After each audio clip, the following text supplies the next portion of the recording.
الحمد لله الذي أبدع السماوات والأرضين والصلاة والسلام على من كان نبيا وآدم بين الماء والطين وعلى آله وأصحابه أجمعين وعلى كل ملائكة المقربين إلى يوم الدين وعلى عباد الله الصالحين برحمتك يا أرحم الراحمين. أما بعد فأعوذ بالله من الشيطان الرجيم. بسم الله الرحمن الرحيم. قل هل يستوي الذين يعلمون والذين لا يعلمون. صدق الله العظيم وبلغنا رسوله النبي الكريم الأمين الرؤوف الرحيم. قال الله تبارك وتعالى في شان حبيبه الكريم: إن الله وملائكته يصلون على النبي يا أيها الذين آمنوا صلوا عليه وسلموا تسليما. اللهم صل على سيدنا ومولانا محمد معدن الجود والكرم منبع العلم والحكم وعلى آله وصحبه وبارك وسلم. مولاي صل وسلم دائما أبدا على حبيبك خير الخلق كلهم هو الحبيب الذي ترجى شفاعته بكل هول من الأهوال المقتحم. يا ربي بالمصطفى بلغ مقاصدنا واغفر لنا ما مضى يا واسع الكرم. اللہ وحدہ لا شریک اللہ محمد الکریم کی حمد و ثنا اور اس کے حبیب مکرم رسول معظم باعث تخلیق کائنات باعث ارض و سما حضور خاتم الانبیاء محمد رسول اللہ صلی اللہ تعالی علیہ وآلہ وسلم کی بارگاہ میں درود و سلام کا نذرانہ پیش کرنے کے بعد ذوی الاحتشام واجب الاحترام معزز و مکرم سامعین و سامعات ناظرین، السلام علیکم ورحمۃ اللہ وبرکاتہ۔ آج کی اس پرکیف شب میں اس محفل کا انعقاد ایک علم و حکمت کا استعارہ ہے۔ آپ کے ادارے المعہد المشکات کے روح رواں جناب کامران صاحب، شاید ان کے پیش نظر یہی بات ہوگی کہ انہوں نے اپنی اس سالانہ محفل کے لیے کوئی تاریخ مقرر نہیں کی ہے، اور یہ رمضان شریف کے آخری عشرے کی کسی ایک طاق رات میں یہ محفل سجاتے ہیں، اور یہ بڑے مزے کی بات ہے کہ وہ طاق رات کون سی ہوگی یہ انہوں نے مقرر نہیں کیا، یہ انہوں نے مجھے بتایا بھی نہیں ہے، لیکن جہاں تک میں سوچ رہا ہوں ان کے مطالعے میں شاید یہ بات ہے کہ کثیر بزرگان دین نے اس بات کی طرف اشارہ فرمایا ہے کہ رمضان المبارک کے آخری عشرے اور آخری عشرے کی طاق راتوں میں شب قدر کو تلاش کیا جائے۔ اب شب قدر آخری عشرے کی طاق راتوں میں سے کس رات میں ہوگی یہ معین نہیں ہے۔ اس کے لیے علماء فرماتے ہیں کہ ہماری زندگیوں کا مشاہدہ یہ ہے کہ اگر رمضان شریف کا پہلا روزہ اتوار کا ہوا تو شب قدر رمضان المبارک کے آخری عشرے کی 29ویں شب ہوگی۔ تو جہاں تک میں سوچ رہا ہوں تو شاید یہ ایک حکمت ہے اس رات میں اس محفل کے سجانے کی، اور گزشتہ سال یہ 25ویں شب کو محفل منعقد ہوئی تھی، اور آئندہ سال دیکھیں کہ کس شب یہ محفل منعقد ہوتی ہے۔ اللہ تعالیٰ ان کی اس نیت کو قبول فرمائے اور شب قدر کی برکات ہم سب کے شامل فرمائے۔ سارا دن کا میں تھکا ہوا ہوں، جیسے انہوں نے بتایا، ہاسپٹل کے چکر آپ کو پتہ ہے، پاؤں جو ہے وہ لوہے کے ہونے چاہیے اور ہاتھ سونے کے۔ اللہ تعالیٰ ہمت دے اور میری بیٹی کے لیے دعا فرمائیں کہ آج کی رات کی برکت سے اسے مکمل صحت نصیب ہو، اور یہاں آنے کا بھی مقصد یہی ہے کہ اس تنویر نیند کی محفل میں کچھ گفتگو کرنے کا میں صدقہ اللہ تعالیٰ کی بارگاہ میں پیش کروں گا، اللہ تعالیٰ اس کو صحت عطا فرمائے گا۔ جو بات میں نے کرنی ہے وہ ہے تو بہت لمبی، لیکن میں اس کو مختصر سے وقت میں سمیٹ کر جو ہے آپ کی خدمت میں رکھتا ہوں، کیونکہ اس پوری محفل میں صرف خطیب اہل سنت علامہ عامر اخلاق ثانی دامہ ذلہ العالی کی گفتگو ہی کافی ہے۔ ایک ادارے کی اعزازی سرپرستی کے تناظر میں اپنی ذمہ داری میں پوری کر دیتا ہوں۔ آج مسلمانوں کو گزشتہ تقریباً 218 برس سے، سمجھیے گا 218 برس سے ظاہری پستی کا منہ دیکھنا پڑ رہا ہے۔ 218 برس کا حساب 1804 سے لگایا ہے 2022 میں۔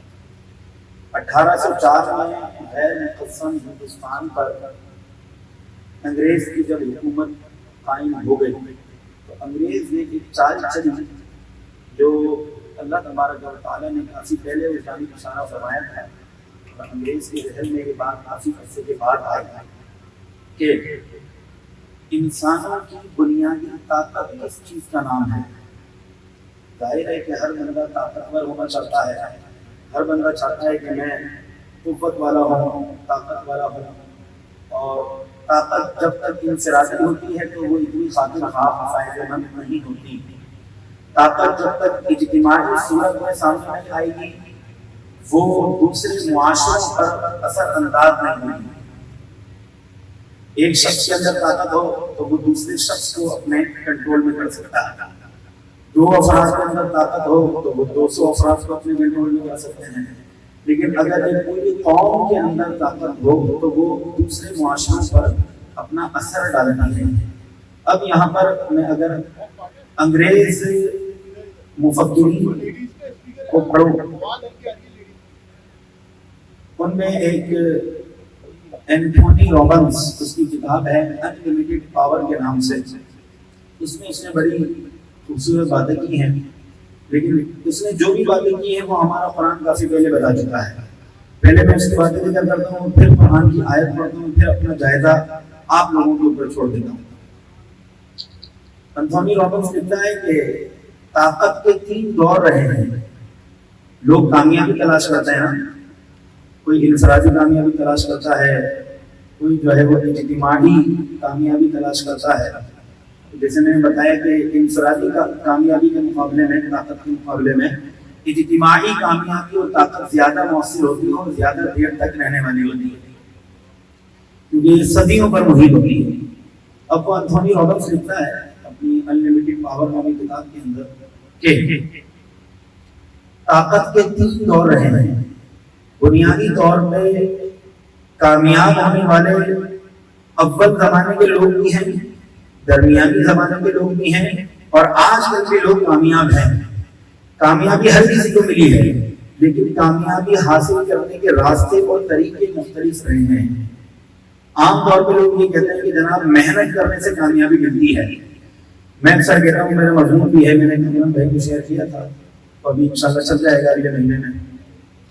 کامیابی صرف محنت سے حاصل نہیں ہوتی، کامیابی کے لیے ایک مخصوص پلیٹ فارم، ایک مخصوص راہ کو اختیار کرنا پڑتا ہے، اور ایک مخصوص قوت اور طاقت کو حاصل کرنا پڑتا ہے۔ وہ طاقت کیا ہے؟ اس مفکر کے مطابق وہ طاقت ہر زمانے میں مختلف ہوتی ہے۔ اول زمانے کو اگر دیکھیں، وہ اول زمانے سے میری مراد نبی علیہ الصلوۃ والسلام کے پہلے کا زمانہ بھی ہے، نبی علیہ الصلوۃ والسلام کا زمانہ بھی ہے۔ طاقت کا معیار ایک دور تک زور بازو رہا ہے، طاقت کا معیار ایک دور تک زور بازو رہا ہے، جس کے اندر جتنے زیادہ افراد کا مقابلہ کرنے کی طاقت تھی وہ اتنا کامیاب سمجھا جاتا تھا۔ ایسا ہی ہے، نبی علیہ الصلوۃ والسلام سے پہلے کے لوگوں کو دیکھ لیجیے، اور پیارے آقا علیہ الصلوۃ والسلام کے مبارک زمانے کو دیکھ لیجیے کہ جو شخص یا جو مجاہد یا جو جنگجو، اب چاہے وہ مسلمانوں کا ہو یا کافروں کا ہو، وہ جتنے زیادہ لوگوں سے مقابلہ کر سکتا ہے وہ اتنا بڑا کامیاب ہے۔ لیکن یہ دور تک یہ دور اور یہ طاقت کا زمانہ ایک مخصوص حصے تک چلا، لیکن اس سے آگے چل کے طاقت کا نام کسی اور چیز کے اوپر بولا جانے لگا۔ پہلے طاقت یہ تھی کہ جتنے زیادہ لوگوں کا مقابلہ کرو گے اتنے کامیاب سمجھے جاؤ گے، لیکن ایک دور آیا کہ جس میں مختلف ایجادات شروع ہوئی، مختلف ایجادات شروع ہوئی اور صنعت کاری کا نظام شروع ہوا۔ اس کے اندر بھی بڑی خوبصورت بات ہے کہ صنعت کاری کا نظام، مختلف چیزوں کی ایجادات کا نظام، یہ قرآن کے نزول کے بعد ہی شروع ہوا ہے، قرآن کے نزول سے پہلے نہیں شروع ہوا۔ پیارے آقا علیہ الصلوۃ والسلام سے پہلے آپ دیکھیں لوگوں کی زندگی کیسے گزرتی تھی، اور پیارے آقا علیہ الصلوۃ والسلام دنیا کی عمر کے آخری دن میں بھیجے گئے، حضور سے پہلے 5000 سال گزر چکے ہیں، کوئی ایجاد نظر نہیں آتی۔ آخر ایسی کیا جو ہے وہ نشانی یا کی جو ہے وہ لوگوں کو مل گئی کہ وہ کی جس تالے میں لگا کر وہ کھولے وہ کھل جاتا ہے، جس تالے میں لگا کر وہ جو ہے چابی گھمائی جائے وہ تالا کھل جاتا ہے۔ وہ کیا چیز ہے جو حضور سے پہلے کسی کے پاس نہیں تھی، حضور کے بعد لوگوں کے پاس آ گئی؟ وہ صنعت کاری کا نظام، یہ مختلف ایجادات، یہ ساری ایجادات حضور سے پہلے کتنی ہوئی ہیں، قرآن کے نزول سے پہلے کتنی ہوئی ہیں، قرآن کے نزول کے بعد ہی یہ ایجادات کیوں ہوئی؟ بنو امیہ نے اتنی ترقیاں کی، وہ سب قرآن کے نزول کے بعد ہوئی، ورنہ بنو امیہ کا قبیلہ تو حضور سے پہلے بھی تھا۔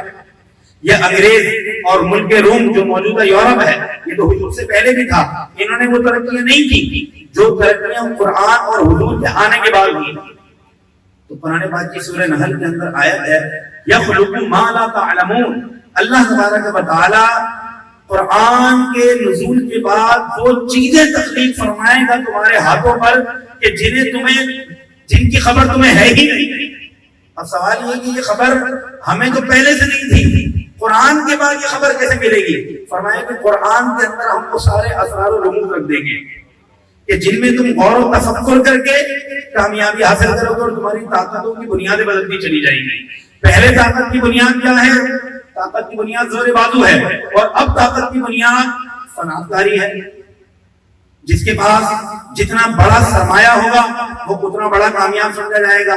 پہلے کے دور میں جو بادشاہ ہوا کرتا تھا اور جو شخص ملازم ہوا کرتا تھا، اب دور الٹ گیا، جو ملازم ہے وہ بادشاہ ہوگا، جو طاقتور تھا وہ ملازم ہو جائے گا۔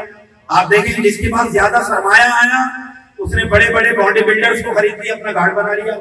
کیسے دھان پان سے لوگ ہیں، ایک وہ شوگر فیکٹری کے مالک ہیں جو پہلے کسی پارٹی میں تھے اب کسی اور پارٹی میں چلے گئے، وہ کیسے دھان پان سے ہیں، وہ کسی کا مقابلہ نہیں کر سکتے، لیکن ان کے ساتھ آپ گارڈز دیکھیے، وہ گارڈز اتنے طاقتور کہ وہ اگر پہلے کسی زمانے میں ہوتے تو شاید اپنے دور کے بادشاہ ہوتے، لیکن اب وہ اپنے دور کے بادشاہ نہیں ہیں بلکہ وہ ایک دھان پان سے شخص کے ملازم ہیں۔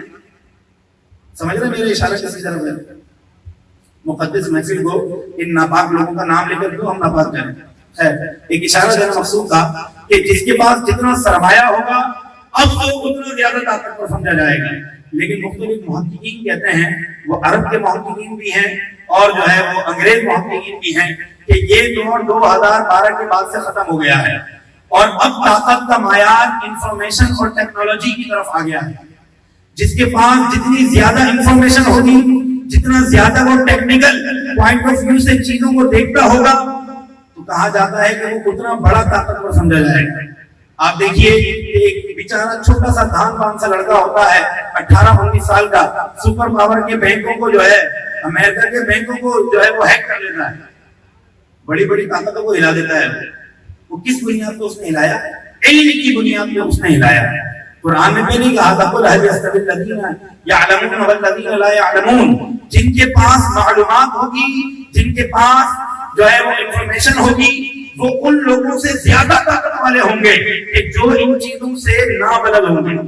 یہ قرآن بہت پہلے کہہ گیا ہے، اور یہ اینتھونی رابنس جو ہے اپنی کتاب میں لکھتا ہے کہ یہ بات ہم پر 1800 کے بعد کھلی ہے کہ اصل طاقت نہ جو ہے زور بازو کا نام ہے، اور اصل طاقت نہ سرمایہ کاری کا نام ہے، بلکہ اصل طاقت علم اور معلومات کا نام ہے۔ اب انہوں نے کیا کیا کہ مسلمان قوم کی طاقت کو ختم کیا جائے۔ مسلمان قوم کی طاقت کو ختم کرنے کے لیے انہوں نے کیا کیا ہتھکنڈے اختیار کیے؟ مسلمانوں کے علم کو 2 حصوں میں تقسیم کر دیا، اور شومیہ قسمت کہیں یا اپنی فکر کی کمزوری کہیں کہ ہمارے بعض واعظین نے اور بعض نام نہاد مفکرین نے یا پھر وقت کی ضرورت کو دیکھتے ہوئے انہوں نے معلومات کو 2 حصوں میں ڈسٹریبیوٹ کر دیا. 2 حصوں میں ڈسٹریبیوٹ کر دیا. انہوں نے کہا جناب ایک جو ہے وہ دنیا کا علم ہوتا ہے اور ایک جو ہے وہ دین کا علم ہوتا ہے. حالانکہ قرآن کی تفسیر نہیں کرتا. سمجھ رہے میری بات؟ قرآن کی تفسیر نہیں کرتا. دنیاوی علم اور دینی علم کی تفسیر ہماری ہے, ہمارے بعد مفکرین نے کی ہے. یہ قرآن کی تفسیر نہیں ہے. قرآن کہتا ہے کہ دنیا کے اندر جو کچھ ہے وہ علم ہے.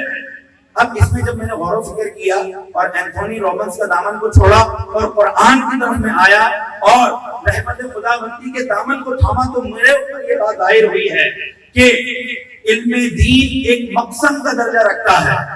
علم دین ایک مقصد کا درجہ رکھتا ہے جس کی 2 شاخیں ہیں.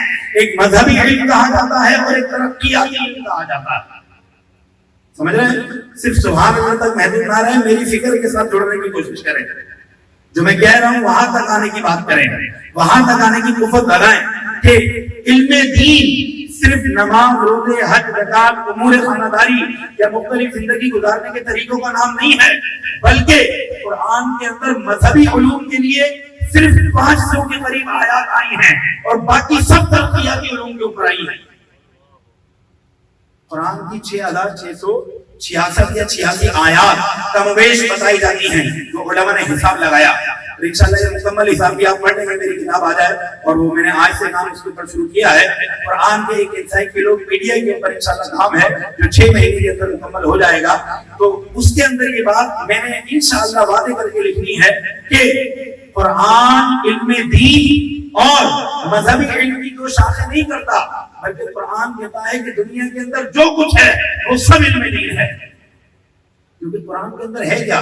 قرآن میں نماز, روزے, حج, زکات وغیرہ کے جو مسائل ہیں یہ تمام تر مسائل تو 500 آیات کے اندر ہیں. طلاق کے مسائل لے لیجیے, تجارت کے مسائل لے لیجیے, قضاء اور قدر کے مسائل لے لیجیے, معاشی معاملات کے مسائل لے لیجیے, وراثت کے مسائل لے لیجیے, قربانی کے مسائل لے لیجیے, عقیقے کے مسائل لے لیجیے, نکاح اور طلاق کے مسائل لے لیجیے. ان تمام پر صرف 500 آیات ہیں, صرف 500 آیات. اور باقی جو قرآن ہے وہ سب کا سب ترقیاتی علوم پر مشتمل ہے. ہمیں یہ چیز کہاں سکھائی گئی؟ 1804 میں علامہ فضل خیر آبادی رحمت اللہ علیہ نے ایک جو ہے وہ بہادر شاہ ظفر کے نام ایک خط لکھا تھا. اس خط کے اندر انگریز کی چال کو واضح کیا, انگریز کی چال کو وہاں پر واضح کیا اور کہا کہ یہ جو اسکولنگ سسٹم بنایا جا رہا ہے ہم نے بڑے اچھے انداز سے اس کو قبول کیا. میرے بچے بھی اسکولوں کے اندر پڑھتے ہیں, میرے بھانجے بھی اسکولوں کے اندر پڑھتے ہیں. ہماری جو پورا مسلم معاشرہ ہے, وہ پاکستان کا ہو یا پاکستان کے علاوہ کسی ملک کا ہو, تمام مسلمانوں کے بچے اسکولنگ سسٹم میں پڑھتے ہیں. لیکن یہ اسکولنگ سسٹم در حقیقت اسکولنگ سسٹم جو بنایا گیا وہ مسلمانوں کو تباہ کرنے کے لیے بنایا گیا. میں یہ نہیں کہہ رہا کہ اسکول میں سے اپنے بچوں کو نکالیں. میرا کہنے کا مقصد یہ ہے کہ جو پرپس اور مقصد ہمارے ادارے المعہد المشکات کا ہے اس کو سمجھ کر ہمارے ساتھ جڑ جائیں, ہمارے ساتھ منسلک ہو جائیں. انشاءاللہ 1804 سے پہلے جو مسلمانوں کا عروج تھا اس ادارے کے اندر وہ عروج دوبارہ لانے کی کوشش کی جائے گی انشاءاللہ. میری پوری میٹنگز ہوئی ہیں, ان سے جو ہے پوری بات چیت ہوئی ہے, ان کی پوری جو ہے شورا ان کو میں نے جو ہے ٹارگیٹڈ دیے ہوئے ہیں اور سمجھایا ہوا ہے. ہمارا پورا پلان ہے کہ انشاءاللہ یہ جو اسکولنگ سسٹم کے نام پر مسلمانوں کو ترقیاتی علوم سے توڑ کر مدرسے کے ساتھ مذہبی علوم کو مخصوص کر دیا گیا اور یہ مائنڈ سیٹ بنایا گیا اور جو ہے سوچ کو فکس کیا گیا کہ مدرسوں کے اندر تو دین کا جو ہے دنیا کا کوئی علم ہی نہیں پڑھایا جاتا, اور جو دین کا علم ہے وہ دین کا علم تو صرف نماز روزے کا نام ہے. حالانکہ دین کا علم نماز روزے کا نام نہیں ہے بلکہ مذہبی علم اور ترقیاتی علم, ان دونوں علوم کا نام دینی علم ہے. ان دونوں علوم کا نام علم دین ہے. ہمارے یہاں کیا ہوا, مذہبی علم کو علم دین کہہ دیا اور ترقیاتی علوم کو کیا کہا, جناب یہ جو ہے وہ دنیاوی علم ہے. تو بھائی وہ دنیاوی علم کہاں سے ہو گیا؟ آپ اگر جو ہے وہ سائنس پڑھتے ہیں تو کیا وہ دنیاوی علم ہے؟ آپ اگر جو ہے وہ سائنس کی مختلف برانچز کی طرف چلے جاتے ہیں تو کیا وہ سارا دنیاوی علم ہے؟ نہیں, وہ سب قرآن کے اندر بتایا گیا ہے. ہمارے جو نوجوان ہیں انہوں نے کیا کیا, نہ اس جانب توجہ کی, نہ اس جانب غور کیا, نہ اس جانب جو ہے سوچنے کی کوشش کی, اور وہ مختلف علوم کو دین سے الگ کر کے سمجھنے لگے. اور نتیجہ کیا آیا آپ کے سامنے دیکھیں، کتنے سارے ایتھسٹ پیدا ہو گئے، کیونکہ انہوں نے جو ترقیاتی علوم تھے ان کو دین کا نام ہی نہیں دیا. وہ بیچارے سمجھتے ہیں کہ ہم ترقی کر رہے ہیں. یہ بات در حقیقت انگریزوں نے ان کے دماغ میں بٹھائی تھی. علامہ فضل خیر آبادی رحمۃ اللہ علیہ کا وہ خط جو انہوں نے بہادر شاہ ظفر کے نام لکھا ہے، اس کے اندر آپ کیا فرما رہے ہیں کہ یہ جو انگریز نماز روزے حج کی تعلیم کو مدرسے کا نام دینے کی تیاری کر رہا ہے، اور سائنس، مختلف ٹیکنالوجی اور مختلف جو چیزیں ہیں جن کو آج آپ دنیاوی علوم کہتے ہیں، ان کو اسکولنگ سسٹم کے اندر لانے کی بات کی جا رہی ہے. یاد رکھو آنے والے دور میں مسلمان فلسفی پیدا ہونا بند ہو جائیں گے. یہ علامہ فضل خیر آبادی نے لکھا ہے. آنے والے دور میں مسلمان فلسفی پیدا ہونا بند ہو جائیں گے. آنے والے دور میں آپ کو میتھس کے ماہرین ملنا بند ہو جائیں گے. آنے والے دور میں آپ کو مختلف فیلڈز کے اندر بڑے بڑے کارنامے انجام دینے والے مسلمان بند ہو جائیں گے. کیوں جی؟ مسلمان کو تو بند کر دیا گیا مدرسے کے اندر. ایک سازش تھی، ورنہ 1804 سے پہلے آپ دیکھیں 1799 کے اندر ٹیپو سلطان رحمت اللہ علیہ کی شہادت ہے، اور 1799 سے پہلے آپ تاریخ اٹھا کر دیکھیں کہ ہر 50 سال کے بعد کوئی نہ کوئی بڑا مسلمان سائنٹسٹ آپ کو ملتا ہے. کوئی نہ کوئی بڑا جو ہے کیا نام ہے جو سائنٹسٹ ہے وہ کہیں نہ کہیں جا کر آپ کو مسلمانوں سے جڑتا ہوا نظر آتا ہے. لیکن 1800 عیسوی کے بعد یا عیسوی کے بعد ہم دیکھتے ہیں کہ مسلمانوں کے اندر ترقیاں نظر نہیں آ رہی ہے. نہیں ہے ایسا. 200 کتنے سال میں نے بتایا 218 سال 218 سال گزر گئے. ہمارے ساتھ یہ زیادتیاں کی جا رہی ہیں اور ہم بڑے مزے سے اس کو قبول کر کے بیٹھے ہیں. اچھا اس کی طرف لایا کس طرح گیا؟ مسلمان ہر چمکتی چیز کی طرف چلا جاتا ہے کیونکہ اس کا دل چمکتا ہے نا. اس کا دل چمک رہا ہوتا ہے تو اس کو جو بھی چیز چمکتی ہوئی نظر آتی ہے اس کو جو ہے اس کی طرف وہ جو ہے اٹریکٹ ہو جاتا ہے اس کی طرف. اس کے اندر کشش جو ہے اس کو محسوس ہو رہی ہوتی ہے. مسلمانوں کے ساتھ یہی ہوا. آپ دیکھیے یہ جو یونیفارم بنانے کے جو اصول ہوتے ہیں، آپ جو ہے وہ آرٹیکلز پڑھیں انٹرنیٹ کے اوپر موجود ہیں. آپ اگر نیا اسکول بناتے ہیں، اپنے اسکول کے اندر کوئی آپ نے یونیفارم فکس کرنا ہے، یونیفارم ڈیزائن کرنا ہے، اس کے باقاعدہ رولز ہیں. اس کے اندر سب سے بنیادی چیز یہ ہے کہ لوگ اس کی طرف اٹریکٹ ہونے چاہیے. اچھا مدرسوں کے اندر یہ نظام نہیں تھا. اب جو ہے مدرسے کا جو حلیہ ہے جو یونیفارم ہے وہ مخصوص کیا جا رہا ہے. اس دور میں کیا تھا؟ غریب کا بچہ ہو یا امیر کا بچہ ہو وہ آسانی آئے، اپنی سہولت کے مطابق مدرسے کے اندر جس وجہ میں آتا ہے وہ آئے، اس کو قرآن بھی پڑھایا جائے گا، اس کو ترقیاتی علوم بھی پڑھائے جائیں گے. لیکن انہوں نے کیا کیا؟ انہوں نے یونیفارم مخصوص کی. ایک اچھی چیز تھی لیکن اس اچھی چیز کے پیچھے مقاصد کچھ اور تھے. مولا علی رضی اللہ تعالیٰ عنہ نے خوارج کے بارے میں کہا تھا کہ یہ جو جملہ بولتے ہیں بالکل ٹھیک ہوتا ہے، جملہ جو بولتے ہیں وہ بالکل ٹھیک ہوتا ہے، بات جو کرتے ہیں وہ بالکل درست ہوتی ہے، لیکن اس کے جو مقاصد ہوتے ہیں وہ باطل ہوتے ہیں. انہوں نے 1804 کے اندر علامہ فضل خیر آبادی رحمۃ اللہ علیہ یہ پوری بات جو ہے وہ اس خط کے اندر لکھ رہے ہیں اور بہادر شاہ ظفر کو بھیج رہی ہیں انہوں نے. کیونکہ ابھی بہادر شاہ ظفر کو جو ہے وہ تخت سے نہیں اتارا گیا، وہ 1862 کے بعد اتارا گیا. ابھی تو وہ تخت پر موجود ہیں اور ابھی کوئی نہ کوئی جو ہے وہ امید موجود ہے، چراغ جلتا ہوا نظر آ رہا ہے. اس وجہ سے آپ نے ابھی جہاد کا فتویٰ نہیں دیا بلکہ 1857 کے بعد جا کر جو ہے وہ جہاد کا فتویٰ دیا. ابھی کیا کوشش ہو رہی ہے کہ مسلمان انگریزوں کے چنگل سے کسی طرح بچ جائے.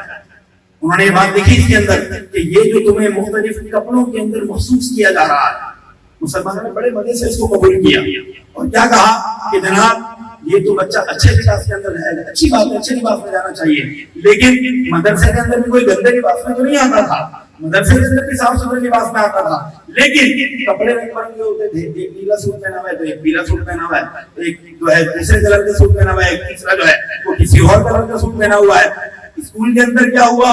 مخصوص لباس اور چمکتا ہوا لباس کہ جس کو دیکھ کر جو ہے لوگوں کی آنکھیں اسی طرف کھینچیں. تو لوگوں نے دیکھا کہ یہاں تو اٹریکشن ہے، تو مسلمانوں نے اپنے بچوں کو مدرسوں سے نکال کر اسکولوں میں ڈالنا شروع کر دیا.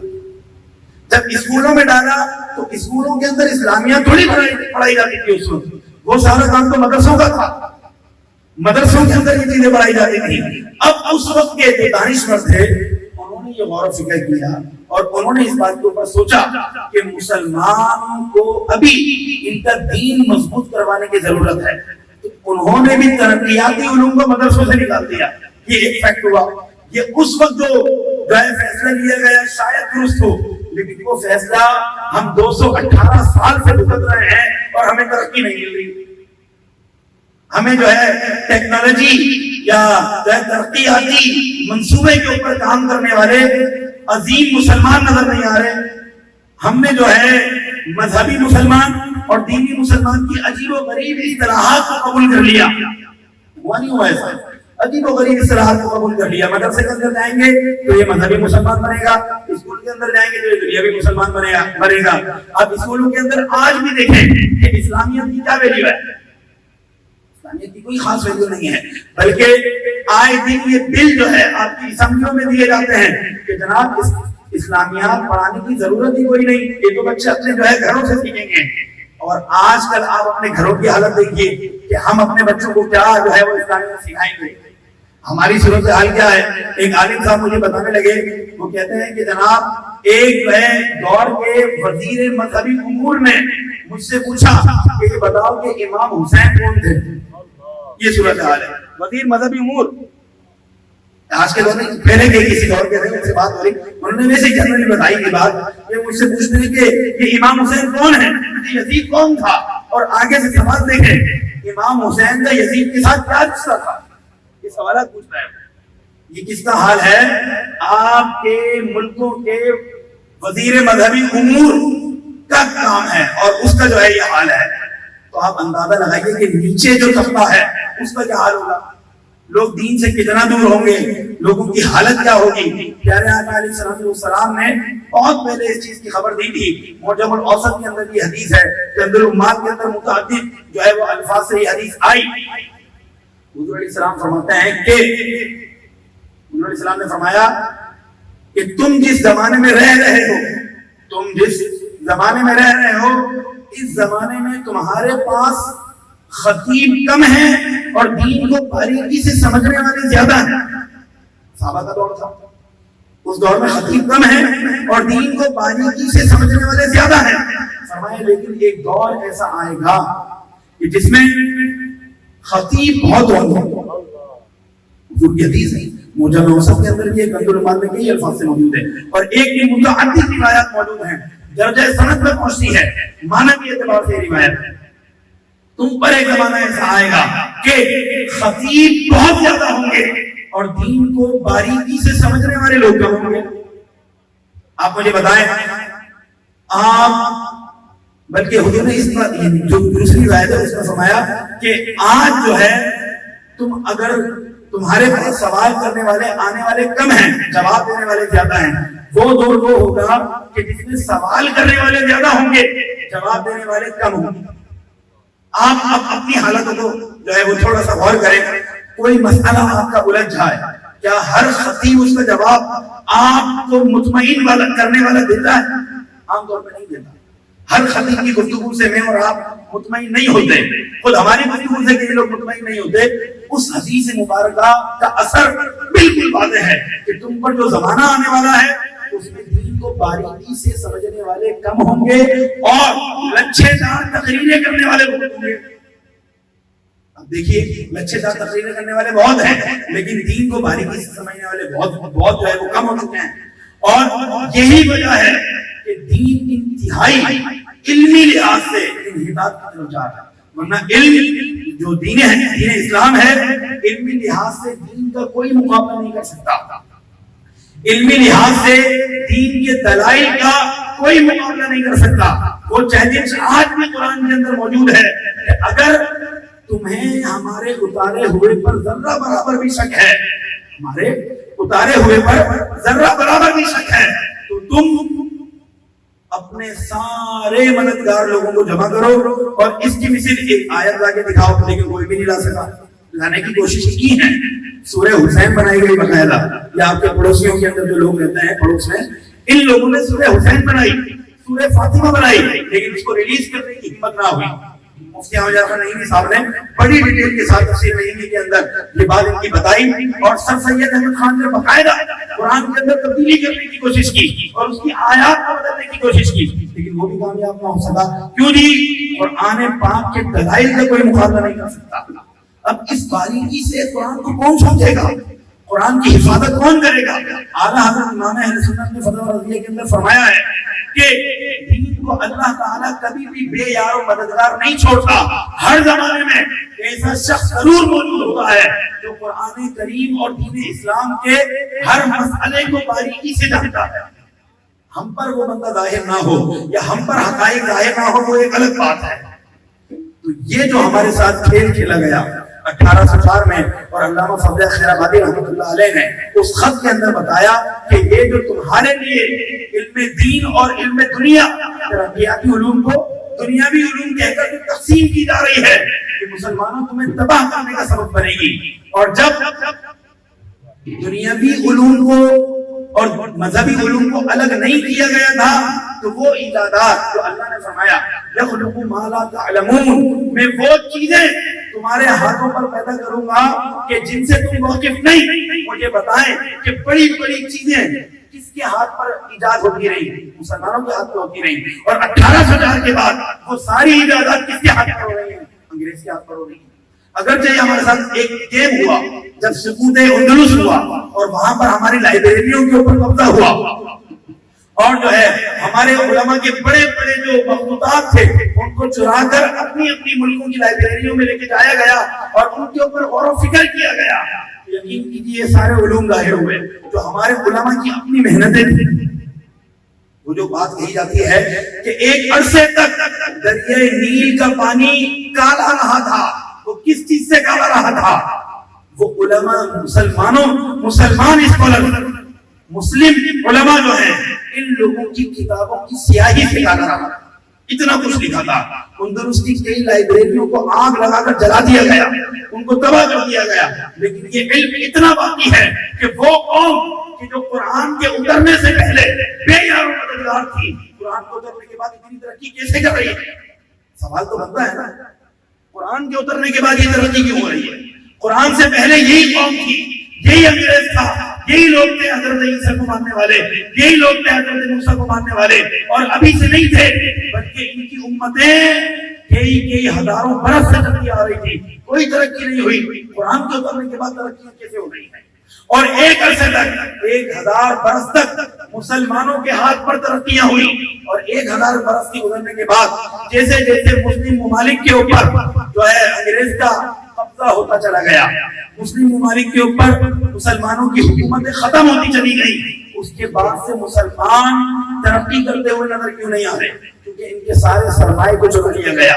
بلکہ ایک تحقیق تو میں نے یہ پڑھی کہ یہ جو قرآن پاک کے اندر یاجوج ماجوج کا پورا ایک قصہ آیا ہے سورہ کہف کے آخر میں۔ سورہ کہف پڑھنے سے جو ہے وہ تعلق رکھتی ہے، اس کو کبھی جو ہے تنہائی کے اندر بیٹھ کے پڑھیں، تفسیر سراج الجنان سے پڑھیں اور تفسیر ضیاء القرآن سے اس کو پڑھیں، آپ کی عقلیں تک رہ جائیں گی کہ اللہ تبارک و تعالیٰ نے کیسے کیسے علوم کی طرف سورہ کہف کے اندر اشارہ کیا ہے۔ ہمارے مسلم اسکالرز نے یہاں تک محنت کی کہ پوری دنیا کا نقشہ بنایا، یاجوج ماجوج کی دیوار تلاش کرنے کے لیے، اور یہ جو ایک پورا خطہ سمجھا جاتا ہے اور جو ہے پورا ایک جزیرہ سمجھا جاتا ہے امریکہ، یہ تو ابھی حال میں دریافت ہوا ہے، ورنہ آج سے 400-500 سال پہلے تو یہ نہیں تھا، یہ بعد میں دریافت کیا گیا، اور اب یہ جو ہے وہ سپر پاور بنا آ کر۔ اس سے پہلے 400 یا 500 سال پہلے امریکہ بھی کوئی خطہ ہے کوئی نہیں جانتا تھا۔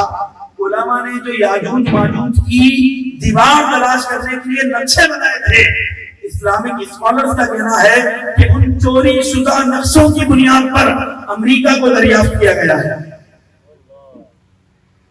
انسان کی باڈی کے اندر، اس کے جسم کے اندر کیا فنکشنز ہیں کہ مسلمانوں نے آج سے 1200 سال پہلے نقوش کی صورت میں بنا کر بتائے تھے، وہ نقشے میرے پاس میرے سسٹم کے اندر موجود ہیں۔ یہ ساری ترقیاں مسلمانوں کی تھی، لیکن مسلمان 1804 کے بعد سے ترقی کرتا ہوا نظر نہیں آ رہا۔ اس کی سب سے جو بنیادی وجہ ہے دوستوں وہ یہی ہے کہ ہم نے علم دین کو مذہبی علوم کہنا شروع کر دیا. کیونکہ یہ کہ ہم نے علم دین کا مطلب صرف یہ سمجھ لیا کہ نماز روزے حج زکات کے مسائل جان لینے کا نام یہ علم دین ہے. ایسا نہیں ہے. ان چیزوں کے جان لینے کا نام صرف علم دین نہیں ہے, بلکہ دنیا کے اندر جو ترقی ہوتی ہے ان تمام چیزوں کو جان لینا اور ان کے اوپر غور و فکر کرنا یہ بھی علم دین کا حصہ ہے. مجھے بڑا دکھ ہوتا ہے, بڑی تکلیف ہوتی ہے. میں نے اس مضمون کے اندر لکھا ہے اور جب یہ مضمون میں نے لکھ کر اپنے سینئرز کو چیک کرایا تو مجھے کہا کہ آپ بہت عظیم جو ہے وہ فائٹ کرنے کے لیے جا رہے ہیں. میں لکھ دیتے ہیں, اگر قبول ہو گیا تو ٹھیک, ورنہ ریکارڈ تو موجود رہے گا. ہم بتا تو سکیں گے کہ ہم نے اپنی طرف سے مضمون لکھ دیا تھا, ہم نے جو ہے اپنی طرف سے حجت پوری کر دی تھی, ہم نے اپنی طرف سے جگانے کی کوشش کر دی تھی, ہم نے اپنی طرف سے جو ہے جو ہماری ذمہ داری بنتی تھی اور جو ہم سے عہد کیا گیا, جو قرآن کریم کے اندر بتایا کہ علماء سے ایک عہد کیا گیا ہے جو کل انسانیت ہے. کل انسانیت سے 3 عہد لیے ہیں. ایک عہد اللہ نے سورہ یاسین میں بیان کیا, اور ایک عہد اللہ تبارک و تعالی نے غالباً سورہ لقمان میں بیان کیا, اور ایک عہد اللہ تبارک و تعالی نے سورہ بقرہ کے اندر بیان کیا. یہ 3 عہد کیا ہیں؟ ایک عہد انبیاء سے لیا گیا کہ آپ پر جو وحی بھیجی جائے گی آپ نے اس کا حکم پورا کرنا ہے. دوسرا عہد علماء سے لیا گیا کہ آپ پر جو چیز واضح ہو جائے, جو حقیقت واضح ہو جائے, اس کو بیان کرنے میں لومۃ لائم کا خوف نہیں رکھنا, بغیر کسی کے ڈر کے اس کو واضح کر دینا ہے. اور تیسرا عہد عام انسانوں سے لیا گیا کہ تم نے معبود حقیقی وحدہ لا شریک کی عبادت کرنی ہے. خیر یہ کس طرح بات نکل گئی. تو ہمارے جو محققین ہیں, یا محققین مت کہیے, ہمارے جو قائدین ہیں جن کی طرف اللہ کے نبی نے اشارہ کیا کہ ایک وقت آنے والا ہے کہ جس میں دین کو باریکی سے سمجھنے والے کم اور خطیب بہت زیادہ ہوں گے. یہی خطیب جب علم دین کے فضائل بیان کرتے ہیں اور پورے مجمع کو علم دین کا جو ہے وہ دیوانہ بنا دیتے ہیں, اور آخر میں یہ جملہ کہتے ہیں کہ جناب علم دین سے مراد وہ دین ہے کہ جو نماز روزے اور زکات کا دین ہے.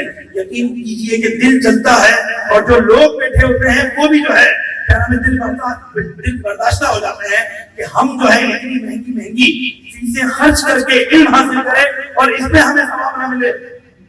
حالانکہ یہ سارا علم نہیں تھا, بس نقصان کہاں پر ہوا؟ ہم نے جو ہے مذہب کو چھوڑ کر دین پڑھنے کی کوشش کی, مذہب کو چھوڑ کر دنیا میں ترقی حاصل کرنے کی کوشش کی. مذہب کو چھوڑ کر اگر دنیا میں ترقی حاصل کریں گے تو گمراہی ہمارا مقدر بنے گی. یہ ذہن رکھیں. علوم صرف 2 ہے. ایک ہے جس کو انگریزی زبان میں اگر آپ ٹرانسلیٹ کر کے ذکر کریں تو سمجھنا آسان ہے. ایک ہے ورلڈ آف گاڈ کا علم. کیا ہے؟